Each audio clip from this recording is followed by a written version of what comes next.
Shalom, shalom, ce soir, bonsoir à tout et chacun, que le Seigneur nous bénisse puissamment au nom de Jésus. Aujourd'hui, nous sommes donc au premier jour de notre moment de 21 jours de la présence du Seigneur, 21 jours de jeûne. C'est très important de jeûner, c'est très important d'aller dans la présence du Seigneur, afin de sa face, pour que le Seigneur se révèle à nous effectivement. Nous sommes donc au premier jour donc, de ce moment de jeûne. Et pour ceux qui se souviennent, j'ai dit comme ça que le thème c'est « Voici, je mets devant toi une pierre d'achoppement ». Et donc, je crois que pendant ces 21 jours, le Seigneur nous fera vraiment du bien. Sans plus tarder, nous allons commencer. Nous allons reprendre le moment où le Seigneur va demander de nous assister, de nous conduire, de nous diriger. Je demande à chacun moment de se connecter, je demande à chacun moment de suivre la vidéo parce que le Seigneur nous fera vraiment du bien. Seigneur, merci parce que tu es bon.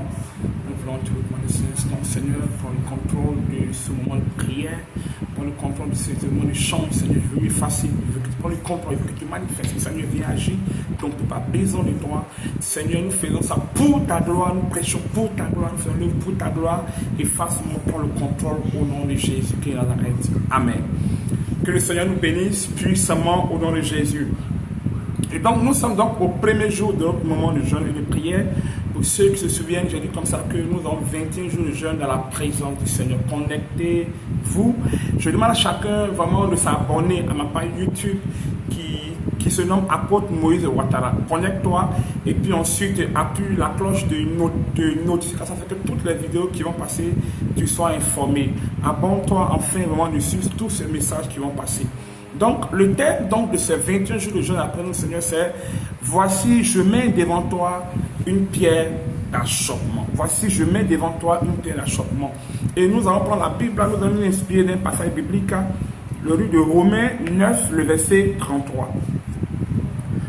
Et la Bible dit, selon qu'il est écrit, « Voici, je mets en Sion une pierre d'achoppement et un rocher de scandale, et celui qui croit en lui ne sera point confus. » Donc ici c'est en Romain. C'est en Romain. Et donc celui qui a écrit Romain, donc l'apôtre Paul a dit comme ça que véritablement, mais en vérité ici l'apôtre Paul n'a fait que véritablement, il n'a fait que énoncer ce qui avait déjà été écrit dans le livre d'Ésaïe. Il a fait ici énoncer ce qui avait été écrit dans le livre d'Ésaïe. Et donc si nous voulons vraiment comprendre bien ce passage, nous allons aller dans le livre d'Ésaïe, Ésaïe 8, le verset 14. Rapidement, Ésaïe 8, le verset 14.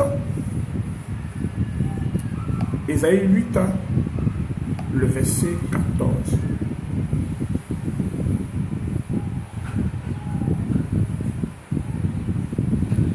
Ésaïe 8, le verset 14 dit « Et il sera un sanctuaire, mais aussi une pierre d'achoppement. Un rocher de scandale pour les deux maisons d'Israël, un filet et un piège pour les habitants de Jérusalem. » Ici donc, le Seigneur passe par Isaïe et donne une prophétie. Et on dit le Seigneur, il sera un sanctuaire, mais aussi une pierre d'achoppement. Vous voyez ici, Isaïe donne ici au Seigneur deux identités. Une identité où sera un sanctuaire et l'autre identité où sera une pierre d'achoppement. Une pierre d'achoppement. Mais en vérité, avant de partir plus loin, il faudra que nous comprenions donc la définition donc, du mot pierre d'achoppement.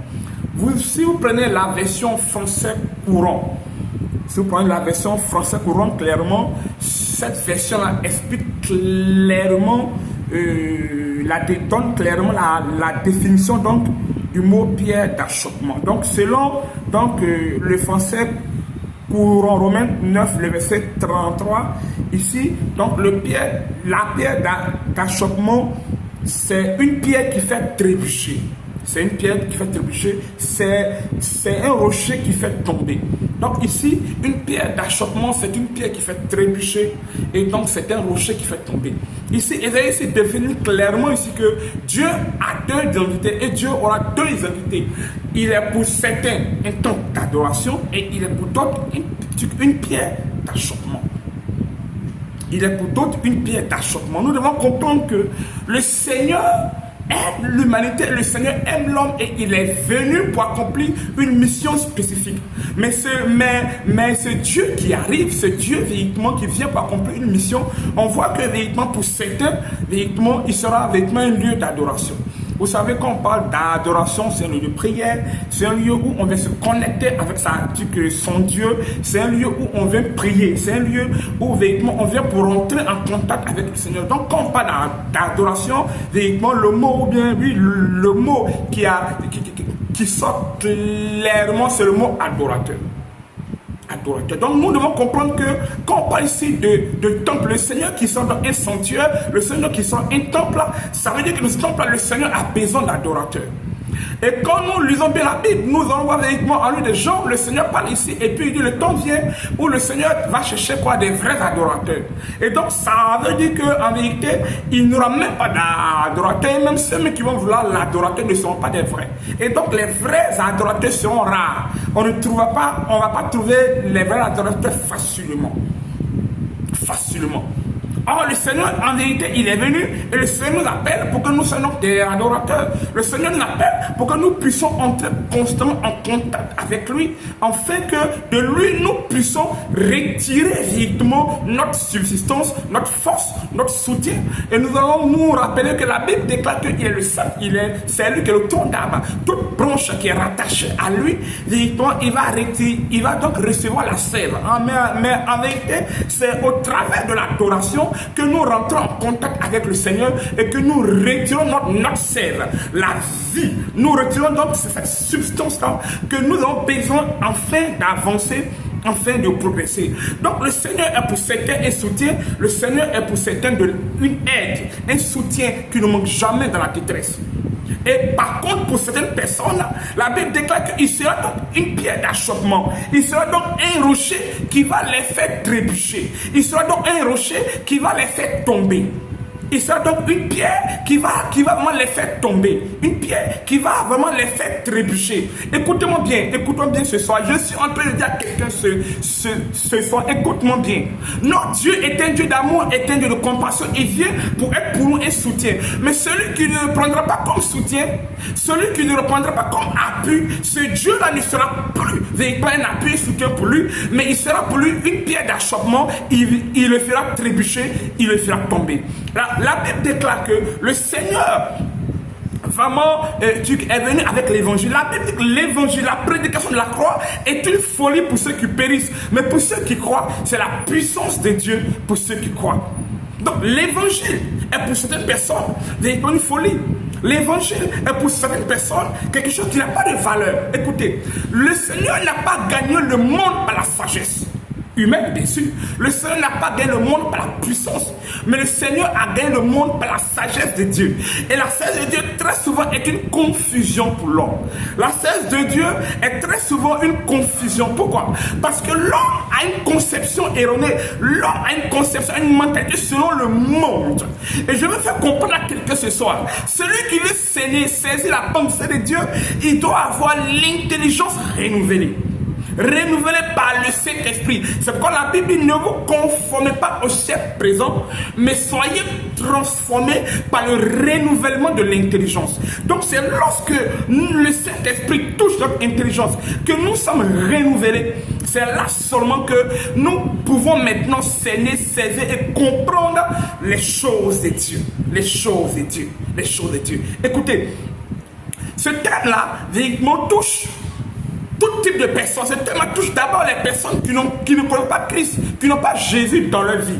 Celui qui n'a pas Jésus dans sa vie ne peut pas comprendre comment est-ce qu'on dit que Jésus, une personne est morte pour elle, et puis par la personne elle s'est sauvée. Elle ne comprend pas. Et les gens jugent, les intelligents jugent. Les gens ne peuvent pas comprendre que véritablement accepter seulement le Seigneur et être sauvé, il ne peut pas comprendre. Mais je veux dire à quelqu'un, le Seigneur, il a plus à dire de gagner le monde, pas par la sagesse, ni par l'intelligence, ni par les moyens, ni par la sagesse humaine. Mais il a plus à Dieu de gagner le monde par quoi? Par l'évangile de la croix, par la foi foi en Jésus. Je suis en train de dire à quelqu'un ce soir, celui qui croit au Fils de Dieu et qui met en lui et qui croit qu'il est venu, il est mort à la croix pour lui, cette personne automatiquement reçoit la grâce du Seigneur, la grâce du salut, la grâce de l'épanouissement, la grâce pour pouvoir entrer dans le royaume de Dieu. Et ce qu'évangile, les gens ne peuvent pas comprendre. Les gens ne peuvent pas comprendre. Et c'est une folie pour ceux qui périssent. C'est une folie pour ceux qui périssent. C'est une folie pour ceux qui périssent. Mais je veux dire à quelqu'un ce soir, accepte le Seigneur et tu sois sauvé toi et ta maison. Accepte le Seigneur, tu sois sauvé toi et ta famille. Accepte le Seigneur, tu sois sauvé toi et ta nation. Car la Bible dit, heureuse la nation dont l'Éternel est le roi. Donc il est important que tu dois comprendre que tu dois accepter le Seigneur afin que Jésus rentre dans ta maison.